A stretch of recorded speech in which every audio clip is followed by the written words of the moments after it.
मौन कोई शब्द नहीं है, मौन कोई क्रिया नहीं है।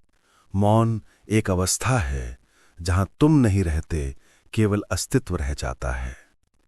मनुष्य हमेशा बोलता रहा है, पर उसने सुनना नहीं सीखा। सुनना ही मौन की शुरुआत है। जब तुम सच में सुनते हो, तब भीतर कुछ स्थिर होने लगता है, और वही स्थिरता ध्यान की भूमि बनती है। तुम सोचते हो मौन का अर्थ है बोलना बंद कर देना। नहीं, बोलना बंद करना केवल पहला कदम है। मौन तब आता है जब भीतर के विचार रुकते हैं। जब विचार शांत हो जाते हैं, तब भीतर से एक संगीत उठता है जिसे किसी ने नहीं बजाया, लेकिन वह सदा से बज रहा है। वह संगीत अस्तित्व का हृदय है। मनुष्य का मन हमेशा शब्दों में उलझा है। हर विचार, हर छवि, हर इच्छा एक शोर है। वह शोर बाहर नहीं, भीतर है। तुम्हारे भीतर निरंतर कोई बोलता रहता है कि मैं ये करूं, मैं वो बनूं, मुझे ये चाहिए, ये गलत है, ये सही है। ये निरंतर बोलना तुम्हें थका देता है। तुम्हारा मन एक बाजार बन गया है जहां हजारों आवाजें चल रही हैं, और उस भीड़ में तुम अपने असली स्वर को भूल गए हो। मौन का अर्थ है उस भीड़ से बाहर निकलना। जब तुम सब कुछ छोड़कर अपने भीतर उतरते हो, जब तुम सुनना शुरू करते हो, तब पहली बार तुम स्वयं से मिलते हो। आत्मबोध का आरंभ मौन से ही होता है, क्योंकि जब तक तुम बोलते रहोगे, तब तक तुम बाहर रहोगे। बोलना हमेशा किसी और के लिए होता है, पर मौन तुम्हारे अपने लिए होता है। बोलने में ऊर्जा बाहर जाती है, मौन में वही ऊर्जा भीतर लौटती है। और जब ऊर्जा भीतर लौटती है, तब वह केंद्र को छूती है। उस केंद्र को ही आत्मा कहते हैं। आत्मा कोई वस्तु नहीं, कोई चीज नहीं, वह एक अनुभव है, शुद्ध उपस्थिति का। जब तुम बिल्कुल खाली हो जाते हो, तब जो बचता है वही आत्मा है। वह कुछ नहीं करता, बस होता है। वह ना आता है, न जाता है, वह सदा यहां है। पर हम इतने व्यस्त हैं अपने विचारों में कि हमारे पास उसे देखने का समय नहीं। हम हर पल किसी लक्ष्य की ओर भाग रहे हैं, सफलता की ओर, प्रेम की ओर, धन की ओर, ईश्वर की ओर।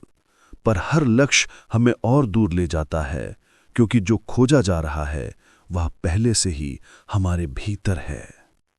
जब तुम मौन में जाते हो, तब तुम खोजना छोड़ देते हो। तब तुम बस होते हो, और उसी होने में आत्मबोध घटता है। बुद्ध ने कहा था, मौन में ही सत्य का दर्शन होता है। सत्य शब्दों में नहीं रहता, वह केवल मौन में झलकता है, और जो उसे देख लेता है उसके जीवन में क्रांति हो जाती है। वह अब वैसा नहीं रहता जैसा पहले था। उसके भीतर एक गहरी सहजता उतरती है। अब वह दुनिया में रहता है, लेकिन दुनिया अब उसे बांध नहीं सकती। अब वह करता है, लेकिन करने वाला नहीं रहता। वह अब जीवन को खेल की तरह जीता है, जहां कोई हार नहीं, कोई जीत नहीं, बस प्रवाह है। मौन कोई साधना नहीं, यह समझ का परिणाम है। जब तुम देख लेते हो कि बोलना, विचार करना, भागना सब व्यर्थ है, तब स्वतः मौन उतरता है।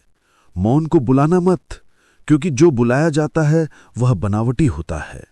मौन को आने दो, और वह तभी आता है जब तुम कुछ नहीं चाहते।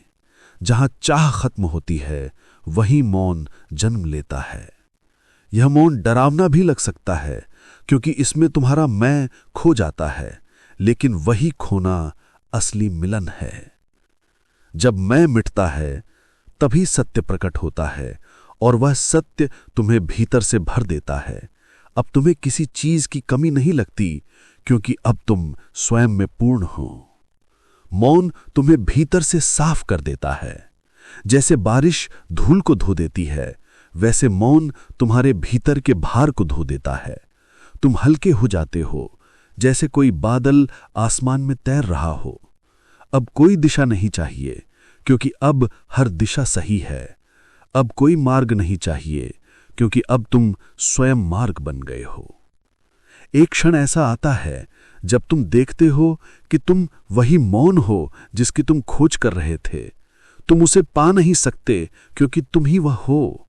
यह समझ ही आत्मबोध है।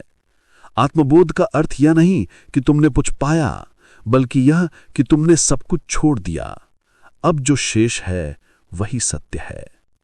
मौन में उतरना आत्मा में उतरना है, और आत्मा में उतरना परमात्मा में मिलना है। क्योंकि आत्मा और परमात्मा अलग नहीं, जैसे लहर और सागर अलग नहीं। जब लहर जान लेती है कि मैं सागर ही हूं, तब वह भय से मुक्त हो जाती है। अब उसे टूटने या मरने का डर नहीं रहता। वह जानती है मैं बदल सकती हूं पर मिट नहीं सकती, क्योंकि मैं सागर हूं। इसी तरह जब तुम जान लेते हो कि तुम शरीर नहीं, मन नहीं, बल्कि चेतना हो, तब मृत्यु भी तुम्हें छू नहीं सकती। अब जीवन एक उत्सव बन जाता है। हर पल एक उपहार की तरह लगता है।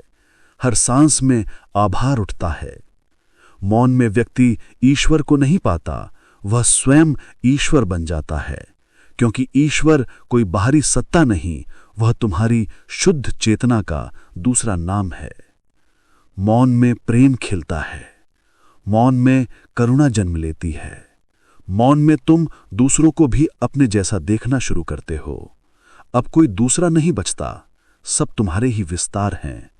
और जब यह अनुभव होता है तो संसार एक मंदिर बन जाता है। हर व्यक्ति एक देवता बन जाता है। हर क्षण एक ध्यान बन जाता है। इस अवस्था में कुछ पाने की इच्छा नहीं रहती, क्योंकि जो पाना था वह पा लिया गया है। अब केवल आनंद है, शब्दहीन, निराकार, असीम आनंद। यह मौन स्थिर नहीं, यह गतिशील है। यह किसी शून्यता का मौन नहीं, बल्कि पूर्णता का मौन है। जैसे फूल बिना किसी कारण के खिलता है, वैसे ही मौन बिना किसी कारण के खिलता है। और जो उस मौन को जान लेता है, वह जीवन का सार जान लेता है।